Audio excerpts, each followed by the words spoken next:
একবার কল্পনা করুন তো, স্টেডিয়াম ভর্তি দর্শক, সম্প্রচার প্রস্তুত, ম্যাচ শুরু হওয়ার কথা, কিন্তু হঠাৎ করেই খেলোয়াড়রা মাঠেই নামলেন না।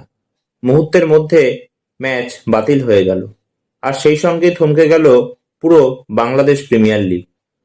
তো আজ আমরা এই ভিডিওতে এটাই জানবো কেন অনির্দিষ্টকালের জন্য বিপিএল 2025-26 স্থগিত হয়ে গেল। নমস্কার বন্ধুরা, স্পোর্টস নিউজ 247-এ আপনাদের সবাইকে জানাই স্বাগত। বাংলাদেশের ক্রিকেটে ইতিহাসে এমন দৃশ্য কখনো আগে দেখা যায়নি।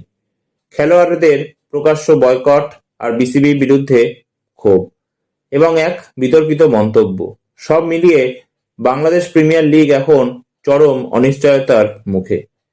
এই পুরো সংকটের সূত্রপাত হয় বাংলাদেশ ক্রিকেট বোর্ডের ফিনান্স কমিটির চেয়ারম্যান নাজমুল ইসলামের একটি মন্তব্য থেকে।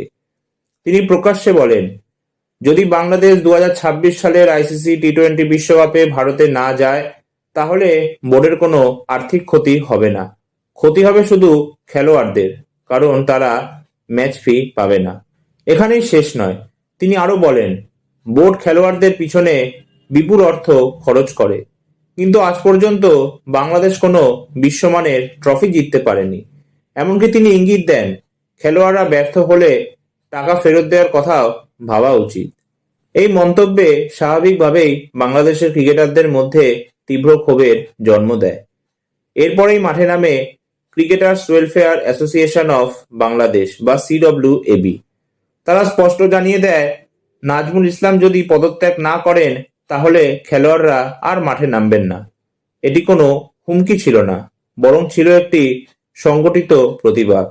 বৃহস্পতিবার 15 জানুয়ারি বাংলাদেশ ক্রিকেট ইতিহাসে এক কালো দিন। বিপিএল এর নির্ধারিত 2টি ম্যাচ ছিল সেদিন, কিন্তু খেলোয়াড়রা সম্মিলিতভাবে মাঠে নামতে অস্বীকার করেন। দর্শক, কর্মকর্তা এবং সম্প্রচার সংস্থার সামনে ম্যাচ বাতিল হয়ে যায়। এই মুহূর্তেই পরিষ্কার হয়ে যায়, চলতি মরশুমে কিন্তু বিপিএল আর এগোচ্ছে না। খেলোয়াড়দের আন্দোলনের চাপে বাংলাদেশ ক্রিকেট বোর্ড শেষ পর্যন্ত নাজমুল ইসলামকে ফিনান্স কমিটির চেয়ারম্যান পদ সহ সব দায়িত্ব থেকে কিন্তু সরিয়ে দেয়। কিন্তু সমস্যা আর এখানেই শেষ নয়। CWAB সভাপতি মোহাম্মদ মিঠুন প্রেস কনফারেন্সে স্পষ্ট করে বলেন, লিখিত গ্যারান্টি না পাওয়া পর্যন্ত খেলোয়াড়রা মাঠে নামবেন না।